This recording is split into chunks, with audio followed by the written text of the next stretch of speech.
नमस्कार, सुलगता सवाल में आपका स्वागत है। मैं हूं आपके साथ अंशिका। आज सवाल लालू राहुल की मुलाकात पर सुलगाएंगे। संसद में राहुल गांधी की वापसी के बाद कैसे विपक्षी गठबंधन में खलबली मची है वो बताएंगे। मोदी सर ने मानहानि मामले में राहुल गांधी को सुप्रीम कोर्ट से राहत मिल गई है। कोर्ट ने मामले में राहुल को मिली 2 साल की सजा पर रोक लगा दी और कहा है कि जब तक अपील लंबित रहेगी तब तक सजा पर रोक बरकरार रहेगी। कोर्ट के इस फैसले से राहुल गांधी की सदस्यता भी बहाल हो जाएगी।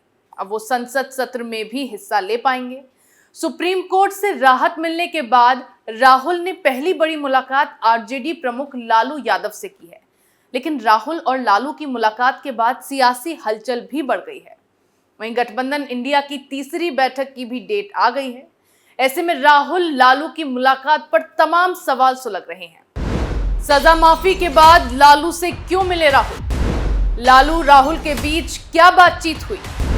दोनों नेताओं की बैठक के क्या है सियासी मायने?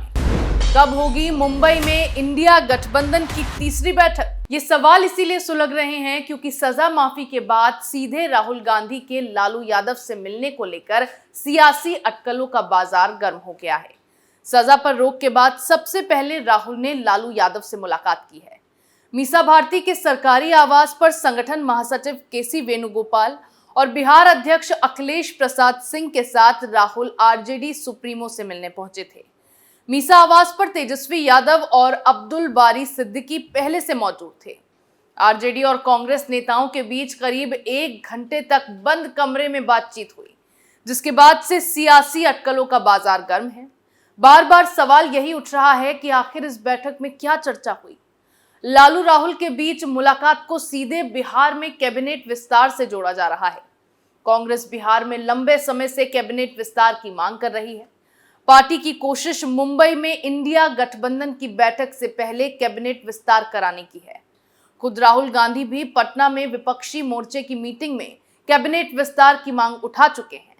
तब भी राहुल ने सीधे नीतीश से पूछा था कि कैबिनेट विस्तार कब कर रहे हो। हालांकि इसके बाद भी 42 दिन बीत गए हैं, लेकिन बिहार में मंत्रिमंडल फेरबदल अब तक नहीं हो पाया है।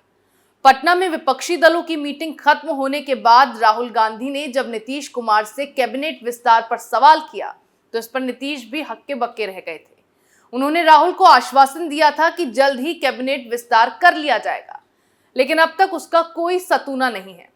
फिर 22 जुलाई को भी नीतीश कैबिनेट विस्तार पर बिहार कांग्रेस के अध्यक्ष अखिलेश प्रसाद सिंह ने कहा कि डेट फाइनल का काम मुख्यमंत्री का है।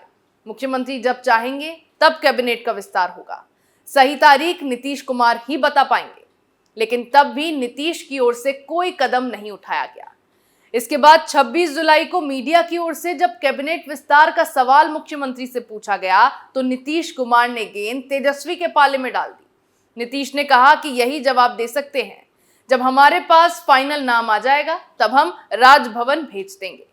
बार बार बिहार कैबिनेट विस्तार को लेकर टालम टोली की जा रही है, लेकिन सवाल है कि आखिर कैबिनेट विस्तार में पेच कहां फंस रहा है। बिहार में कैबिनेट विस्तार पर क्यों फंसा है पेच? इसकी 3 वजह मानी जा रही है। पहला, कांग्रेस 2 से कम पद पर मानने को तैयार नहीं है। जुलाई 2022 में नीतीश कुमार बीजेपी से नाता तोड़कर महागठबंधन में शामिल हो गए। उस वक्त सरकार को 164 विधायकों का समर्थन प्राप्त था, लेकिन वाम दलों ने सरकार में शामिल होने से इनकार कर दिया। ऐसे में सरकार में शामिल विधायकों की संख्या 150 हो गई। कांग्रेस का कहना है कि मंत्रिमंडल में प्रोपोर्शनल भागीदारी मिले। नीतीश सरकार में मुख्यमंत्री, उप मुख्यमंत्री समेत कुल 36 मंत्री बनाए जा सकते हैं, यानी औसतन हर 5 विधायक पर 1 मंत्री पद। कांग्रेस के पास 19 विधायक हैं और पार्टी का तर्क है कि उसे कम से कम 4 मंत्री पद मिलना चाहिए, लेकिन आरजेडी 3 से ज्यादा देने को तैयार नहीं है।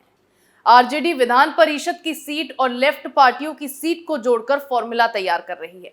ऐसे में राजद का कहना है कि लेफ्ट के हिस्से वाले मंत्री पद कांग्रेस को नहीं दिए जा सकते हैं। सरकार में बड़े विभागों पर कांग्रेस का दावा। दूसरा, सरकार में बड़े विभागों पर भी कांग्रेस ने दावा ठोका हुआ है। कांग्रेस लगातार विभाग बंटवारे में भी उचित हिस्सेदारी की मांग कर रही है। कांग्रेस 2015 के फॉर्मूले के तहत विभागों का बंटवारा चाह रही है, जिसमें महागठबंधन की सरकार बनने पर कांग्रेस को शिक्षा, राजस्व और आबकारी जैसे मलाईदार विभाग मिले थे। 2022 में कांग्रेस के हिस्से मत्स्य कल्याण और पंचायती राज जैसे छोटे विभाग आए हैं, लेकिन अब कांग्रेस की नजर राजस्व, शिक्षा या ग्रामीण कार्य विभाग पर है। ये तीनों विभाग वर्तमान में आरजेडी के पास हैं। कांग्रेस का कहना है कि विधानसभा स्पीकर और डिप्टी स्पीकर का पद भी आरजेडी जेडीयू को ने बांट लिया। इसी तरह विधान परिषद में भी हुआ। तो अब पार्टी की मांग है कि सरकार में कांग्रेस को कम से कम बेहतरीन हिस्सेदारी मिलनी चाहिए। नीतीश नहीं कर रहे हैं हस्तक्षेप। मंत्रिमंडल विस्तार में रुकावट का तीसरा कारण है नीतीश कुमार, क्योंकि वो इस मामले में सीधा हस्तक्षेप नहीं कर रहे हैं। नीतीश कुमार ने जिस तरह 2015 में कैबिनेट का फॉर्मूला तैयार किया था, वैसा ही इस बार नहीं है। वो 2020 में बीजेपी के साथ बने फॉर्मूले पर ही काम कर रहे हैं। गठबंधन की शुरुआत में ही उन्होंने ये साफ कर दिया था। नीतीश ने बीजेपी कोटे के सारे विभाग और मंत्रियों का पद आरजेडी को दे दिया। 2015 में नीतीश की वजह से ही कांग्रेस को कैबिनेट में 4 पद और बड़े विभाग मिले थे।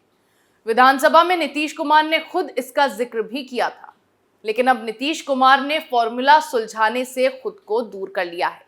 इसीलिए आरजेडी सियासी दबदबा बनाने में कामयाब हो गई है। हालांकि कहने को तो बिहार में महागठबंधन की सरकार चल रही है, लेकिन उसी महागठबंधन में आए दिन किसी ना किसी मुद्दे पर टकराव होता ही रहता है। फिर चाहे वो सीएम पद को लेकर, या फिर नीतीश कुमार के तेवर को लेकर, या फिर मंत्री पद को लेकर। ऐसे ही अगस्त 2022 में कैबिनेट विस्तार के वक्त कांग्रेस को 2 पद दिए गए थे। उस वक्त आरजेडी को उम्मीद थी कि कांग्रेस 2 में से एक ब्राह्मण चेहरे को कैबिनेट में अपने कोटे से शामिल करेगी। कांग्रेस ने आरजेडी को इसका आश्वासन भी दिया था, लेकिन ऐन मौके पर पार्टी ने अपनी रणनीति बदल दी। कांग्रेस ने ब्राह्मण के बदले एक मुस्लिम और एक दलित को अपने कोटे से कैबिनेट में शामिल करा दिया। ऐसे में आरजेडी और कांग्रेस कोटे से नीतीश कैबिनेट में एक भी ब्राह्मण मंत्री नहीं बनाए गए, जिससे तेजस्वी के A to Z अभियान पर सवाल उठे, जिसमें तेजस्वी यादव ने चीख चीख कर कहा था कि राजद भले ही यादव और मुस्लिमों की पार्टी है, लेकिन सच्चाई इससे बिल्कुल अलग है। RJD A to Z party है और पार्टी के नेता नई सोच के साथ पूरे समाज को साथ लेकर चल रहे हैं।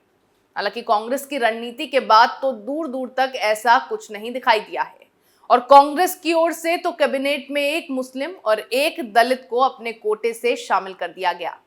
इतना ही नहीं, कांग्रेस ने उस वक्त ही 4 मंत्री पद मिलने की घोषणा भी कर दी थी, और अब भी कांग्रेस की यही मांग बरकरार है। कांग्रेस हाईकमान के दबाव में आरजेडी ने बदला था फैसला। हालांकि मुद्दा चाहे मंत्री पद का हो या फिर सीट शेयरिंग का, हर मामले में आरजेडी और कांग्रेस के बीच तनातनी देखने को मिली है। 2019 के चुनाव में आरजेडी कांग्रेस को 5 से ज्यादा सीट देने को तैयार नहीं थी, लेकिन कांग्रेस हाईकमान एक्टिव हो गई। गांधी परिवार के करीबी अहमद पटेल खुद सीट शेयरिंग मसले को सुलझाने में जुट गए थे। लोकसभा चुनाव में कांग्रेस को 9 सीटें मिली। कांग्रेस ने 1 सीट किशनगंज में जीत भी हासिल की थी। 2020 के बिहार विधानसभा चुनाव में कांग्रेस को 40 से ज्यादा सीट देने को आरजेडी राजी नहीं थी। इस पर पार्टी का तर्क था कि कांग्रेस के पास जिताऊ उम्मीदवार नहीं है। कांग्रेस की ओर से खुद प्रियंका गांधी ने सीट शेयरिंग को लेकर तेजस्वी यादव से बात की। तब कांग्रेस ने अपनी रणनीति के तहत तेजस्वी यादव को सीएम उम्मीदवार घोषित कर दिया और बदले में 70 सीटें झटक ली। हालांकि नतीजों में कांग्रेस का कोई खास अच्छा प्रदर्शन नहीं रहा था। 70 में से केवल 19 सीटों पर ही कांग्रेस जीत दर्ज कर पाई थी, लेकिन अब फिर से कांग्रेस अपनी मांग मनवाने की जद्दोजहद कर रही है। हालांकि अब बात केवल महागठबंधन तक ही सीमित नहीं है, क्योंकि यही सब पार्टियां विपक्षी गठबंधन इंडिया में भी शामिल हैं। राजद और जदयू का सीधा मानना यही है कि अगर कांग्रेस को बिहार में ज्यादा तवज्जो दे दी गई तो फिर लोकसभा में भी कांग्रेस ज्यादा से ज्यादा सीटों पर अड़ी रहेगी। बिहार में लोकसभा की 40 सीटें हैं, जिसमें राजद और जदयू खुद ही 16-16 सीटों पर लड़ना चाहेगी। फिर वाम दलों को भी 1-2 सीटें तो देनी होगी। ऐसे में कांग्रेस भी चाहेगी कि उसे 10 से 8 सीटें मिलें, लेकिन ये तो संभव नहीं हो पाएगा। ऐसे में बिहार में राजद और जदयू की ओर से कांग्रेस को दबाने की कोशिश की जा रही है। यही वजह है कि मंत्रिमंडल विस्तार नहीं हो पा रहा।